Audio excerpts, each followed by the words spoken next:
Assalamualaikum warahmatullahi wabarakatuh. Sobahul khair. Qabla an nabda dirasatanal yaum hayya nas'alullaha ma'an hatta sahalallahu muranal yaum. Ibda. Halo anak-anak. Hari ini kita akan belajar tema 1, subtema 3. Tentang apa? Ayo, ada yang tahu belum? Oke, betul sekali. Kita akan belajar tentang pertumbuhan hewan. Selain kuda, makhluk hidup lainnya adalah ikan. Ikan bernafas menggunakan insan. Ikan bergerak dengan cara berenang dengan siripnya. Oke, sekarang Ustazah mau mengajak teman-teman yang ada di rumah, anak-anaknya Ustazah, untuk membuat gambar dekoratif bermotif ikan. Langkah-langkahnya bagaimana, Us? Langkah-langkah yang pertama adalah 1. Kalian buatlah rancangan atau gambar berupa motif hias pada kertas. Kalian siapkan kertas, terus di situ kalian gambar ikan. Terus yang kedua, gambar hias berbentuk hitam putih, jadi pakai pensil ataupun spidol boleh. Jadi warnanya hitam putih, tidak berwarna, atau boleh juga berwarna. Yang ketiga, warna yang digunakan bisa diambil. Warna yang digunakan bisa kalian ambil dari pewarna buatan maupun pewarna alam. Ya, kalau sudah selesai menggambar dekoratif motif ikan, sekarang anak-anak semua ada yang tahu tidak bagaimana pertumbuhan serta perkembangbiakan ikan? Ayo, ada yang tahu? Iya, ikan berkembang biak dengan cara bertelur. Namun, saat ikan bertelur tidak hanya satu saja, melainkan jumlahnya ada ribuan dalam sekali bertelur. Telur menetas menjadi larva. Larva tumbuh menjadi ikan kecil. Kemudian ikan kecil menjadi ikan dewasa.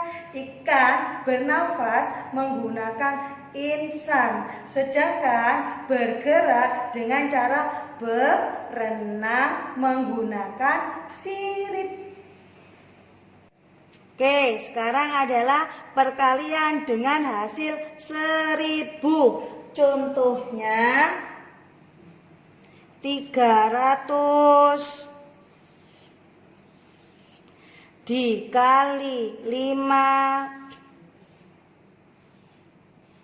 Nah, caranya gimana, Us? Yang pertama, 5 dikalikan 0 sama dengan 0, pinter. Yang kedua, 5 dikalikan 0 sama dengan 0 lagi, pinter. Yang ketiga, 5 dikalikan 3 sama dengan 15.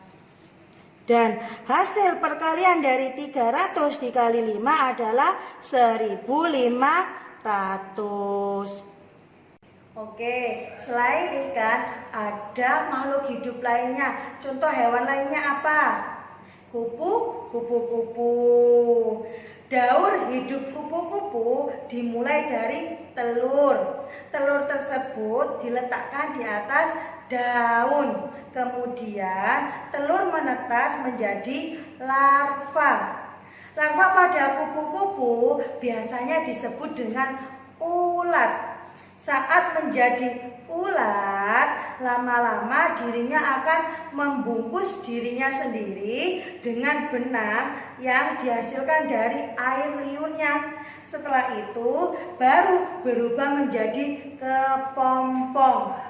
Setelah menjadi kepompong, dalam waktu yang cukup lama, dirinya akan berubah menjadi sebuah kupu-kupu.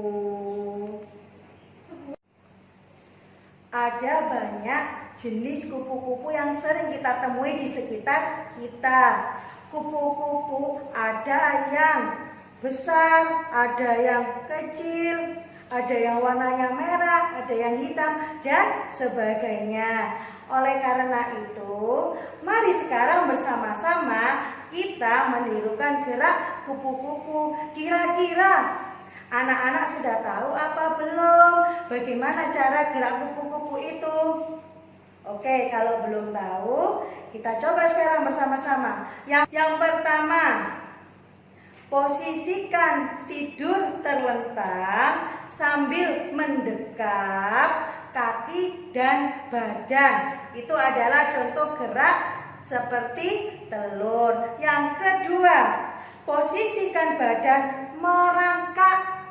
Itu adalah contoh gerak seperti ulat. Untuk yang ketiga, posisikan badan berdiri sambil tangan mengepal dan disimpan di atas kepala seperti ini. Kemudian lalu angkat salah satu kaki kalian seperti gerak menggantung di pohon. Itu contoh gerak kepompong. Dan yang keempat, posisikan badan berdiri dengan tangan terbuka, kemudian kalian bergerak seperti kupu-kupu. Kupu-kupu memiliki keragaman jenis, sama halnya dengan kita sebagai manusia. Keragaman kita saat di sekolah, apa saja ada yang tahu? Bagaimana cara kita bersatu dalam keragaman di sekolah? Coba. Iya, betul sekali. Yang pertama, dengan mengajari teman yang kesulitan dalam pelajaran.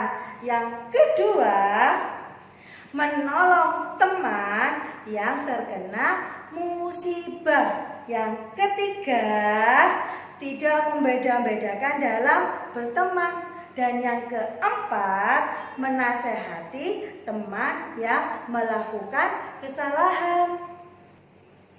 Cukup sekian pembelajaran kita hari ini. Sampai bertemu kembali di materi selanjutnya. Tentunya akan lebih menyenangkan dan membuat rindu anak-anak. Tunggu Ustazah kembali ya. Dadah.